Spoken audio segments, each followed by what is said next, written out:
Bonjour tout le monde, on est aujourd'hui à la Polyclinique du Haut-Saint-Jean pour interviewer Dr. John Tobin, médecin généraliste, ici à Edmundston. Bon ben, on est en présence de Dr. John Tobin, médecin généraliste. La première question qu'on a pour vous autres, c'est pas vraiment une question, c'est juste, on veut juste que vous nous parliez un peu de votre travail. OK, ben écoute, moi je suis médecin de famille. Médecin de famille, dans le fond, c'est comme ce qu'on appelait avant des généralistes. En d'autres mots, c'est un médecin qui s'occupe du patient au complet, souvent incluant sa famille. J'imagine que tu aimerais savoir un peu c'est quoi mes tâches comme travail. Bien, évidemment, on est dans mon bureau aujourd'hui. Je m'occupe de voir des patients au bureau quand mettons, tu es un patient, tu appelles, puis tu as un problème médical, puis tu aimerais être vu par ton médecin, bien, on te donne un rendez-vous, puis tu viens. Ça, c'est sur rendez-vous. Il y a des fois qu'on voit des patients sans rendez-vous, comme mettons que le patient appelle, il a besoin de voir son médecin un petit peu plus vite, bien, on y organise un rendez-vous à travers les patients la même journée, quelque chose de même. Mais en plus de ces tâches de bureau-là, moi j'ai des tâches particulières avec l'hôpital où je m'occupe de patients hospitalisés. Puis en plus de ça, je m'occupe de la clinique d'oncologie à l'hôpital en plus de ça, où on voit les patients avec des cancers. Quand je parle d'hospitalisation, ben, on a un système qu'on appelle le système d'hospitaliste, où à tour de rôle, dans notre groupe, on s'occupe des patients hospitalisés pendant une semaine. OK, fait à quoi ressemble une journée de travail dans la vie au quotidien? Ben, comme tu peux voir, j'ai des tâches vraiment différentes, comme au jour le jour. Ça fait que ma journée typique, il n'y en a pas vraiment. Si, mettons que je suis dans une semaine de bureau, qu'est-ce que je fais? C'est que je commence mon bureau vers 9 h le matin. On a des patients cédulés à peu près à toutes les 20 minutes. On break un petit peu pour dîner. On continue l'après-midi, puis après ça, on s'en va à la maison. Si, mettons que je suis d'une semaine d'hospitalisation comme cette semaine, présentement, j'ai 15 patients à m'occuper à l'hôpital qui sont hospitalisés pour différents problèmes de santé. Puis, je m'occupe d'aller voir les patients, de régler d'essayer au moins de régler leurs problèmes de santé, les remettre sur pied pour les retourner à la maison ou les retourner au foyer s'ils ont besoin. Puis là, encore une fois, en oncologie, c'est complètement différent en plus de ça, parce qu'en oncologie, on s'occupe de faire le suivi puis le traitement des patients qui sont sous des traitements de chimiothérapie pour des cancers. C'est quoi les particularités de l'environnement de travail? Ce qui met du punch, c'est qu'il n'y a jamais aucune journée qui est pareille. C'est toujours différent, c'est toujours un challenge différent. C'est sûr qu'on peut avoir des journées tranquilles, mais il y a des journées où ça vire, comme on dit en bon braillon, ça vire bébé, tout ce que personne ne va bien, puis qu'il faut qu'on s'organise pour essayer d'améliorer la santé du patient comme on peut. Fait que c'est ça, dans le fond, c'est ça le challenge, c'est qu'il n'y a rien qui est pareil jamais. Votre travail requiert-il des heures supplémentaires ou des déplacements dans d'autres régions, d'autres villes, d'autres hôpitaux? Je pense que la vraie réponse à ça, c'est qu'est-ce que tu en penses? Des heures supplémentaires, il y en a tout le temps. Parce que, surtout quand on est en hospitalisation, ben, s'il y a un patient qui décide que, ça va moins bien au niveau de ma respiration, mettons que le patient est hospitalisé pour un problème de poumon, une infection de poumon, puis que sa condition décompense, ben, il peut être 9 h le soir, il peut être 2 h du matin, comme il peut être 2 h de l'après-midi, puis il faut qu'on aille voir le patient parce qu'il ne va pas bien. Ça fait que oui, des heures supplémentaires, il y en a juste en masse. Pour répondre à ta question au niveau de déplacement, ça, je pense qu'on peut dire oui, il y a des déplacements en dehors. Quand mettons, par exemple, en oncologie, nous autres, on est ce qu'on appelle une clinique satellite.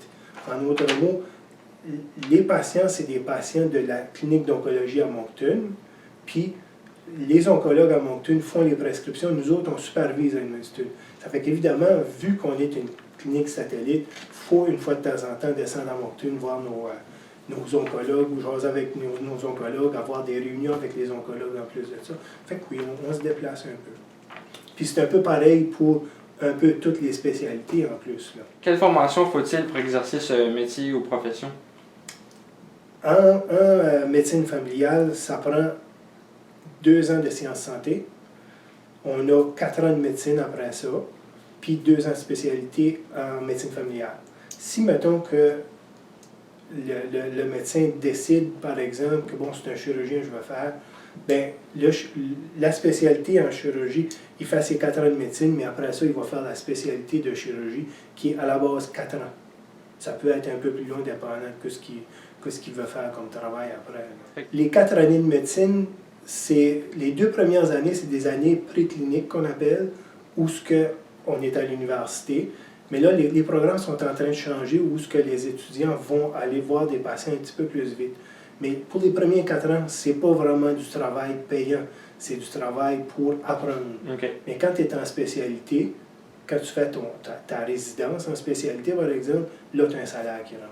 C'est quoi les cours qu'on devrait prendre suite au secondaire pour se préparer à ce métier-là? Je pense qu'il faut concentrer un petit peu sur les sciences, parce qu'à la base, c'est une science. Puis quand on fait notre cours de sciences santé, il y a beaucoup de sciences, il y a de la maths là-dedans. Ça fait que si l'étudiant peut s'avancer en maths, s'il peut s'avancer en français, il va se sauver certains cours à l'université en plus de ça, pour pouvoir faire son sciences santé un petit peu plus facilement.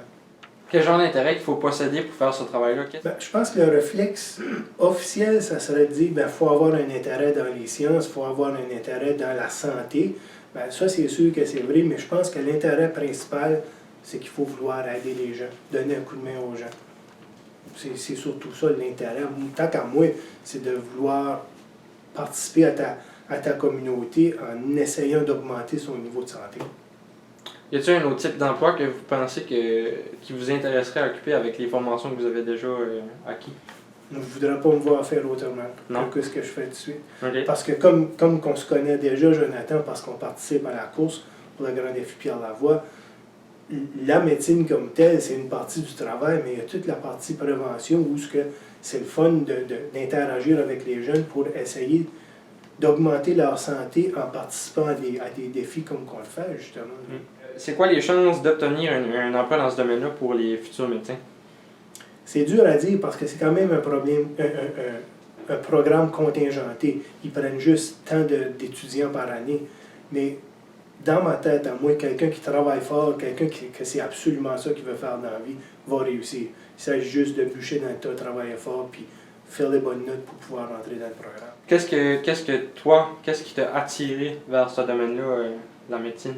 C'est une bonne question, puis j'ai quasiment honte d'y répondre, mais avant de commencer mon sciences santé, je ne savais pas pantoute qu'est-ce que je voulais faire dans la vie. Puis je me suis dit, je vais prendre le cours de sciences santé parce que ça va m'ouvrir des portes. Quand je serai un petit peu plus vieux, puis j'aurai plus d'intérêt à savoir qu'est-ce que je veux faire dans la vie. Ça a bien à donner parce qu'au bout de ma première année de sciences santé, je savais c'était ça. Quels conseils que vous pourriez donner aux jeunes qui s'intéressent à ce domaine d'emploi-là?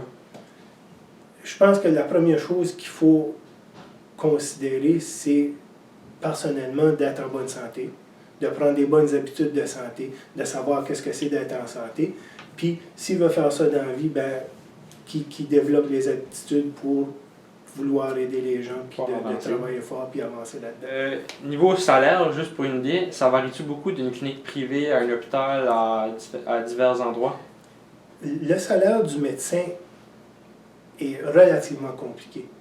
Par exemple, quand je travaille au bureau, je suis payé pour voir un patient. Mettons, telle sorte de visite me paye un tel salaire, puis plus que je vois de patients, plus que j'ai de revenus. Si je fais comme de l'hospitalisation, on est payé pour tant d'heures par jour, 7 jours par semaine. C'est tant de l'heure. Ça fait que le revenu va vraiment dépendre du type de travail que tu fais puis du montant de travail que tu fais. Et comme dernière question, c'est quoi que vous aimez le plus de votre travail? Je suis chanceux d'aimer pas mal tout de ma juste. À part des vacances, tu veux dire?